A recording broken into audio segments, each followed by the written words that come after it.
Nintendo just posted a brand new installment of Ask the Developers, this time focused entirely around Mario Kart World, and is chock full of new information about the game, including how much music is in it, along with behind the scenes details and insights into how it came to be, and all kinds of other fun details. Now, it is a pretty long interview, so we won't be covering everything here, but if you want to check out for yourself, I'll link to it in the description below. Now, as you can probably see, it was conducted with 5 members of the development staff, including the producer of the game, being Mr. Yabuki, and I have to mention real quick that I had the chance to interview him at E3 2017 about his new game then, being ARMS, and he is such a fun person to talk to. I had a total blast, not just chatting with him, but being destroyed by him in ARMS. He is so good at that game, who would have thought?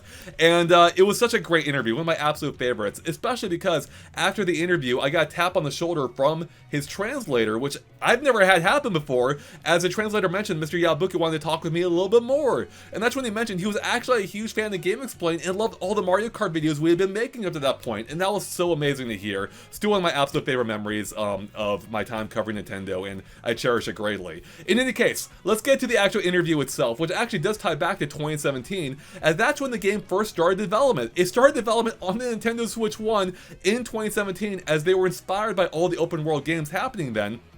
And they wanted to see if they could make something like that work for Mario Kart. And as it ended up, and as we now know, of course, it does. So they started prototyping in that same year and then realized it would work, and then that's when they officially entered full development later that same year. So Mario Kart World's been in development for a while.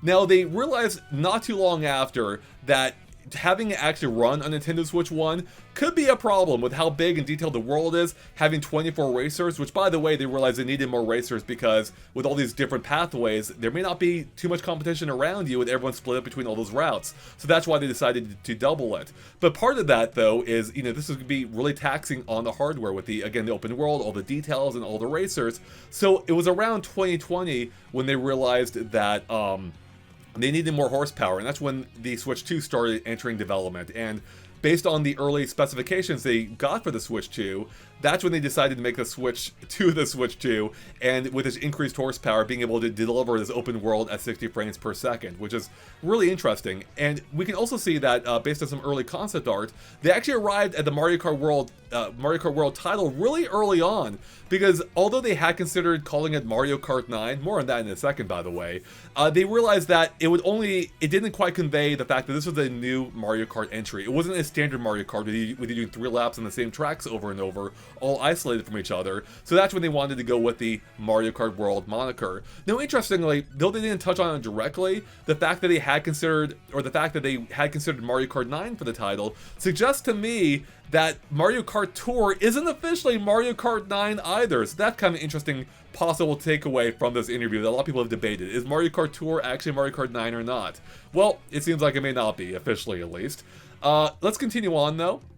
Oh, you can see in this concept art, by the way, although it is very similar to the final design, especially with Peach's Castle being in the middle on that giant waterway, it's quite different too at the same time. There is still a desert in the southwest, but the track designs themselves are almost unrecognizable, even featuring Mario Kart 8-like loops on both the left or the west and the eastern sides. So I thought that was interesting, with how different but similar it looks at the same time. Continuing onward, though, let's go ahead and move into the fact that they talk about, how the track design kind of works, and with them having designed these in-between segments, and how some of the inspiration for the new gameplay mechanics, like being able to go up on walls, which, by the way, was partially inspired by skateboarding, seeing how skateboards can change how you go through an environment, that helped inspire that idea in this game, and why they wanted to bring it in, so that those straightaways, not just straightaways, but the way the tracks are interconnected with all these different pathways, they wanted to make it more interesting, where you weren't just racing on these straight pathways, but that there's more for you to do, like, jumping on walls and getting it, being able to ride on them and getting boosts that way and all that. So I thought that was interesting that inspired the design for the tracks themselves. Furthermore, with all these interconnected pathways, they actually mentioned that if you were to add them up, that it would amount to well over 100 different tracks in total. So if you account for the 32 tracks we know about, plus all the interconnected pathways, going by their logic, that is over 100 tracks, which is kind of amazing. That actually surpasses Mario Kart 8 Deluxe's total track count. So for anyone peddling the only 32 tracks, argument. Well, according to them, they have over 100. Now, of course, it's not one, it's not an exact comparison, but I still found that interesting that they actually touched on that at all. Now, another big side effect, or not even side effect, but design decision that went into that was changed by this giant world is how will the music work? Because they originally tried approaching it from the original design to just having bespoke music for each track, but they quickly realized it wasn't going to exactly work as it always had. So one of the things that they had to come to grips with is how would music even work in free roam mode? And that's when they arrived at what they called the jukebox. There was not anything you can select, where there is just now a wide selection of music, over 200 brand new arrangements of Mario music in general, not just from Mario Kart, but tons of Mario series, that will just kind of pop in as you're exploring free roam, which is kind of amazing. And they actually have an amazing example of that on the second page of the interview here. So let's go ahead and go to this where you can hear some of the music for yourself. Check this out. I'm gonna play the video, I won't talk during it, so...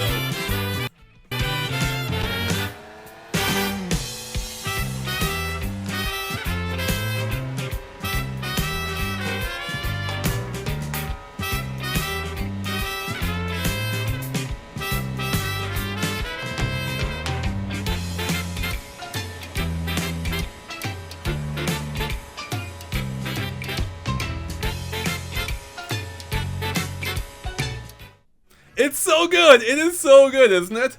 Now, they continue into talking about how they had to really change how the music works, especially for Knockout Tour, specifically stating that as it gets closer to the next course, the music transitions to the outro, so the theme ends nicely. We also created a new intro for each course theme, which starts to play shortly before you reach the gate, building excitement. Then as you actually pass through the gate, it changes to the theme of the course you've entered. By repeating this, it feels like a medley is playing along to you live, creating a sense of immersion. I love that. That's such a great way of incorporating music into the game.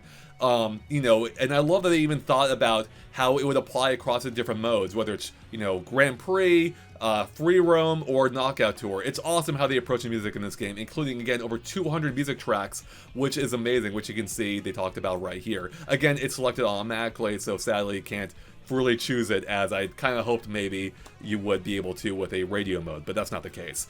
We also get another look at more concept art here, which goes over the changing weather and time of day conditions, which by the way, or changing time of day and weather conditions, I should say, which by the way, we now know that a single day is 24 minutes in total. So the day and night cycle is 24 minutes, though it almost sounds like, it's a little confusing how they worded it here, but it almost sounds like the time of day may change, maybe longer or shorter depending where in the world you are. Not that the time of day itself cycles quicker, but that some areas of the map may have a longer night cycle, for instance, or maybe night for longer, such as in the desert where they really wanted to focus on that night setting. And I have to say, it does look amazing at night.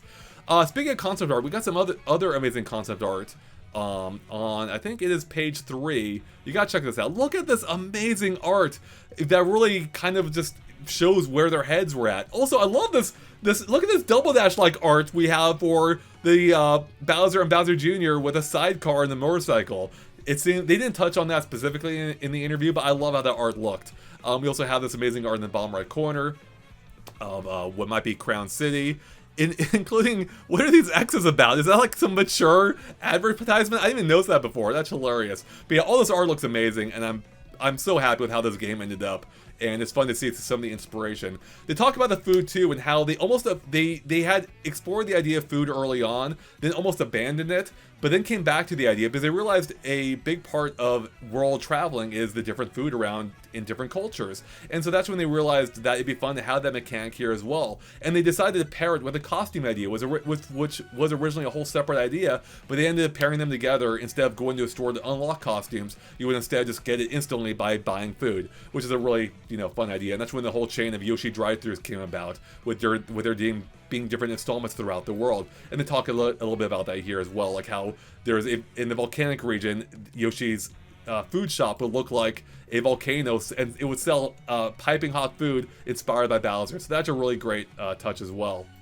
Now, related to the food, a question came up is Mario actually eating the super mushrooms from the games? Like, is he actually eating that food? So they actually went to Tezuka himself, longtime Mario producer, and they asked him if Mario is actually eating the mushrooms, and it turns out he is. Mario actually is eating those super mushrooms. So as a Mario movie showed before, Mario is actually not just touching the mushrooms, he's actually eating them. So I also love this concept art of the cow, by the way, which helped inspire the cow becoming a playable character, which is also amazing. I'm a huge fan of the cow. And they say something really funny here. Something about, let's see if I can find the line here. Oh yeah, here we go. Cow is actually a pivotal character in the Mario Kart series, which is a fun detail because I believe Cow only ever appears in Mario Kart, and it goes all the way back to Mario Kart 64 with what, Moo Moo Farm. So again, I love that they acknowledge how pivotal of a character Cow is in Mario Kart, and that now he's a fully playable character. It's come basically full circle, and that's amazing to hear.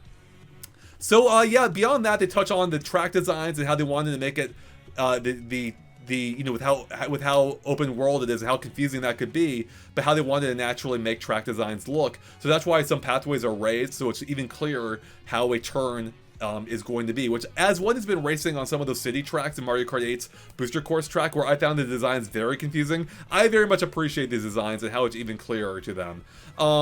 But yeah, that's pretty much it, everyone. There's a couple more gameplay videos, nothing too dramatically new. Some new pictures here as well, I think. I don't know if we've seen all these before, but I thought this looked kind of amazing. Featured the the Moai statues and just a lot of fun. I love this picture of the Toads fishing. Look how gorgeous that is. That is amazing.